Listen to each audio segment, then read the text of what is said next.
Il presidente della regione annuncia una nuova finanziaria con proposte anche dell'opposizione. Dopo un vertice avuto ieri sera in videoconferenza con tutti i capigruppo, via libera alla cassa integrazione in deroga, allargata anche ai nuovi settori ed aiuti alle imprese al fine di contrastare la crisi del dopo coronavirus.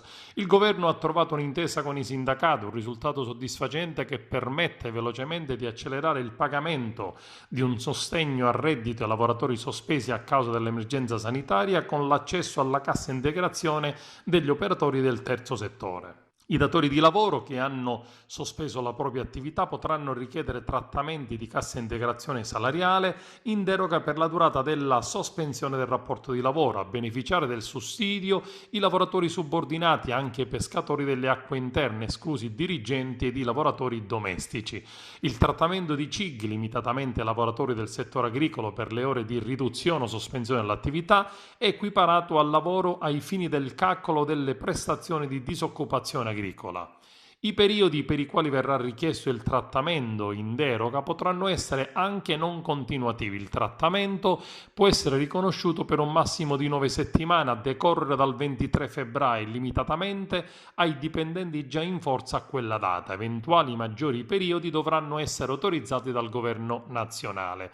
Altro importante provvedimento a firma di Armao, assessore all'economia, è quello di dare subito una iniezione di liquidità alle imprese che avranno problemi di cassa notevoli nei prossimi mesi. Ricordiamo anche che la Regione Siciliana, tramite l'IRFIS, il Fondo Sicilia, ha annunciato la moratoria sulle rate in conto capitale dei prestiti e dei finanziamenti erogati. Si consente di sospendere le rate mensili evitando il pagamento della quota capitale per un anno per tutti i rapporti di mutuo di medio e lungo termine, compresi i leasing immobiliari. La Giunta regionale siciliana lavorerà anche ad una nuova legge finanziaria d'intesa con i capigruppo dell'opposizione all'ARS legata esclusivamente alle priorità imposte dalla situazione coronavirus, richiesta quest'ultima avanzata proprio dalle opposizioni.